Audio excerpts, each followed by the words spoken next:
Chapter 6. It is called There Was Someone Crying, There Was. The next day the rain poured down in torrents again, and when Mary looked out of the window, the moor was almost hidden by gray mist and cloud. There could be no going out today. "What do you do in your cottage when it rains like this?" she asked Martha. "Try to keep from each other's feet mostly," Martha answered. There does seem a lot of us then. Mother's a good-tempered woman, but she gets fair mothered. The biggest ones goes out in the cowshed and plays there. Dickon, he doesn't mind the wet. He goes out just the same as if the sun was shining. He says there's things he sees on rainy days, and he doesn't show when it's fair weather. He once found a little foxglove half drowned in a hole, and he brought it home in the bosom of his shirt to keep it warm. His mother had been killed nearby, and the hole was swum out, and the rest of the litter was dead. He got it at home now. He found a half-drowned young crow another time, and he brought it home too and tamed it. It's named Soot, because it's black, and it hops and flies about with him everywhere." The time had come when Mary had forgotten to resent Martha's familiar talk. She had even begun to find it interesting, and to be sorry when she stopped or went away.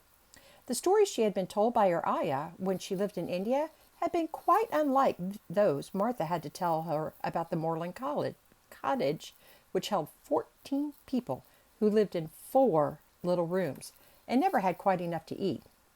The children seemed to tumble about and amuse themselves like a litter of rough, good-natured collie puppies. Mary was most attracted by the mother and Dickon. When Martha told stories of what Mother said or did, they always sounded comfortable. "If I had a raven or a fox cub, I could play with it," said Mary, "but I have nothing." Martha looked perplexed. "Can the net?" she asked. "No," answered Mary. "Can the sew?" "No." "Can the read?" "Yes." "Then why doesn't the read something, or learn a bit of spelling? That's old enough to be learning a good book now."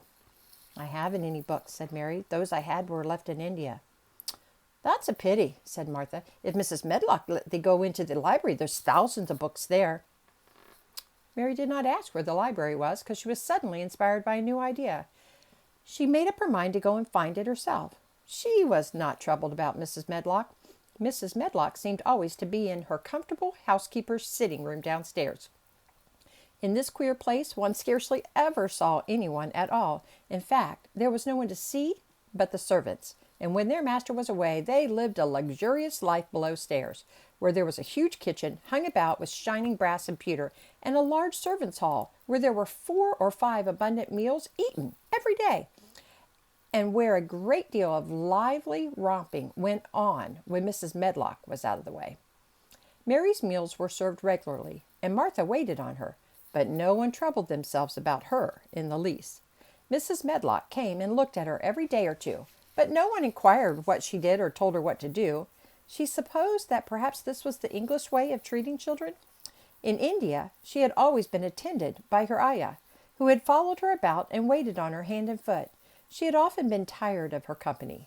Now she was followed by nobody, and was learning to dress herself because Martha looked as though she thought she was silly and stupid when she wanted to have things handed to her and put on.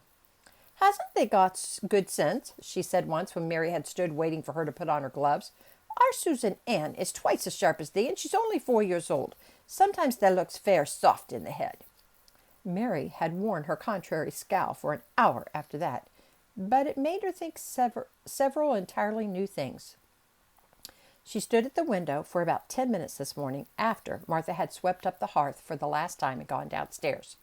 She was thinking over the new idea which had come to her when she heard of the library. She did not care very much about the library itself, because she had read very few books, but to hear of it brought back to her mind the 100 rooms with closed doors. She wondered if they were all really locked, and what she would find if she could get into any of them. Were there 100 really? Why shouldn't she go and see how many doors she could count? It would be something to do on this morning when she could not go out.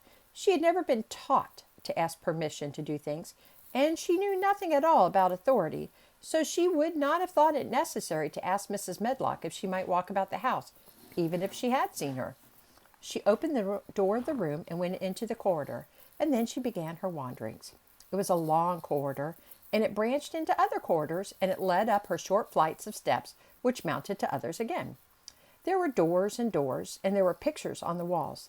Sometimes there were pictures of dark, curious landscapes, but oftenest there were portraits of men and women in queer, grand costumes made of satin and velvet. She found herself in one long gallery whose walls were covered with these portraits. She had never thought there could be so many in any house. She walked slowly down this place and stared at the faces, which also seemed to stare at her. She felt as if they were wondering what was a little girl from India doing in their house. Some were pictures of children, little girls in thick satin frocks which reached to their feet and stood out about them, and boys with puffed sleeves and lace collars and long hair, or with big ruffs around their necks. She always stopped to look at the children and wonder what their names were, and where they had gone, and why they wore such odd clothes. There was a stiff, plain little girl, rather like herself. She wore a green brocade dress and held a green parrot on her finger. Her eyes had a sharp, curious look. "Where do you live now?" said Mary aloud to her. "I wish you were here." Surely no other little girl ever spent such a queer morning. It seemed as if there was no one in all the huge rambling house but her own small self, wandering about upstairs and down, through narrow passages and wide ones, where it seemed to her that no one but herself had ever walked. Since so many rooms had been built, people must have lived in them, but it all seemed so empty that she could not quite believe it true. It was not until she climbed to the second floor that she thought of turning the handle of a door. All the doors were shut, as Miss Medlock had said they were. But at last she put her hand on the handle of one of them and turned it. She was almost frightened for a moment when she felt that it turned without difficulty, and that when she pushed open the door itself, it slowly and heavily opened. It was a massive door and opened into a big bedroom. There were embroidered hangings on the wall and inlaid furniture, such as she had seen in India, stood about the room. A broad window with leaded panes looked out upon the moor, and over the mantel was another portrait of the stiff, plain little girl who seemed to stare at her more curiously than ever. "Perhaps she slept here once," said Mary. "She stares at me so that she makes me feel queer." After that she opened more doors and more. She saw so many rooms that she became quite tired and began to think that there must be 100, though she had not counted them all. And all of them there were old pictures or old tapestries with strange scenes worked on them. There were curious pieces of furniture and curious ornaments in nearly all of them. In one room, which looked like a lady's sitting room, the hangings were all embroidered velvet, and in a cabinet were about 100 little elephants made of ivory.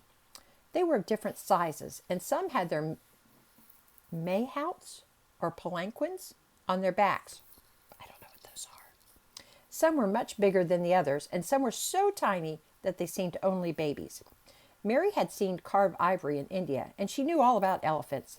She opened the door of the cabinet, stood on a footstool, and played with these for quite a while. When she got tired, she set the elephants in order and shut the door of the cabinet. In all her wanderings through the long corridors and the empty rooms, she had seen nothing alive. But in this room, she saw something. Just after she had closed the cabinet door, she heard a tiny rustling sound. It made her jump and look around the sofa by the fireplace from which it seemed to come. In the corner of the sofa there was a cushion, and in the velvet which covered it there was a hole. And out of the hole peeped a tiny head with a pair of frightened eyes on it. Mary crept softly across the room to look. The bright eyes belonged to a little gray mouse, and the mouse had eaten a hole into the cushion and made a comfortable nest there. 6 baby mice were cuddled up asleep near her. If there was no one else alive in the 100 rooms, there were 7 mice who did not look lonely at all. "If they wouldn't be so frightened, I would take them back with me," said Mary. She had wandered about long enough to feel too tired to wander any further, and she turned back. 2 or 3 times she lost her way by turning down the wrong corridor and was obliged to ramble up and down until she found the right one. But at last she reached her own floor again, though she was some distance from her own room and did not know exactly where she was. "I believe I've taken a wrong turning again," she said, standing still at what seemed the end of a short passage with tapestry on the wall. "I don't know which way to go. How still everything is." It was while she was standing here, and just after she had said this, that the stillness was broken by a sound. It was another cry, but not quite like the one she had heard last night. It was only a short one, a fretful, childish whine, muffled by passing through walls. "It's nearer than it was," said Mary, her heart beating rather faster, "and it is crying." She put her hand accidentally upon the tapestry near her and then sprang back, feeling quite startled. The tapestry was the covering of a door which fell open and showed her that there was another part of the corridor behind it, and Mrs. Medlock was coming up with a bunch of keys in her hand and a very cross look on her face. "What are you doing here?" she said. She took Mary by the arm and pulled her away. "What did I tell you?" "I turned around the wrong corner," exclaimed Mary. "I didn't know which way to go, and I heard someone crying." She quite hated Mrs. Medlock at the moment, but she hated her more the next. "You didn't hear anything of the sort," said the housekeeper. You come along back to your own nursery, or I'll box your ears." And she took her by the arm and half pushed, half pulled her up one passage and down another until she pushed her in at the door of her own room. "Now," she said, "you stay where you're told to stay, or you'll find yourself locked up. The master had better get you a governess, same as he said he would. You're one that needs someone to look sharp after you. I got enough to do." She went out of the room and slammed the door after her, and Mary went and sat on the hearthrug, pale with rage. She did not cry, but ground her teeth. There was someone crying. There was, she said to herself. She had heard it twice now, and sometime she would find out. She had found her out a great deal this morning. She felt as if she had been on a long journey, and at any rate she had had something to amuse her all the time. And she had played with the ivory elephants, and had seen the gray mouse and its babies in their nest in the velvet cushion. Well, it sounds like she had a good day, didn't she? That was chapter 6.